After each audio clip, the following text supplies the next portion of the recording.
लड़ाइयाँ किस बात से होती थी?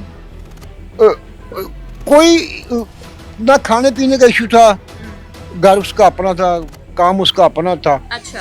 खाने पीने का इशू ही नहीं था, पैसे वापस थे, पैसों की कमी नहीं थी, कोई जितने गुजारा वो सही कमा रहा था। ते हर बात पे तेरी बहन क्यों आई है, तेरा भाई क्यों आया इधर, ऐसे 3 बच्चे हो गए।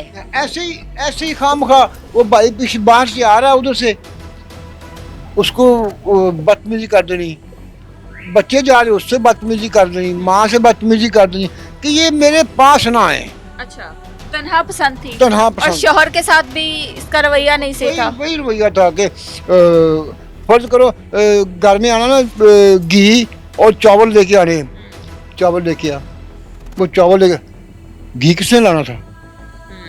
अच्छा, मुझे ये बताएं, 3 बच्चे हो गए, 12-13 साल शादी को हो गए, दूसरा शख्स इसकी जिंदगी में कब आया, आप लोगों को कब पता चला? हमें 2 दिन पहले पता चला। 2 दिन पहले? इससे पहले आप ना वाकिफ थे? हमें मैडम हमारे घर में ना, हमारे खानदान में आज तक इस तरह का कोई भी मामला नहीं हुआ। नहीं हुआ। अच्छा, और ये कौन है?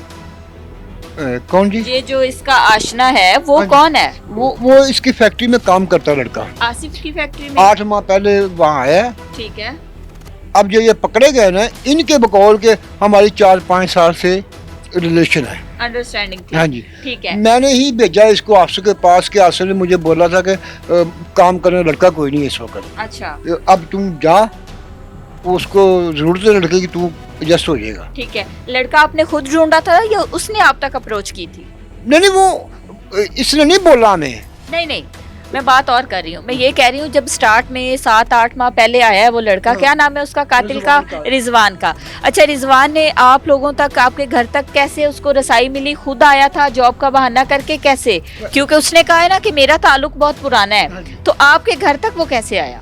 घर तक नहीं आया, वो फैक्ट्री गया है।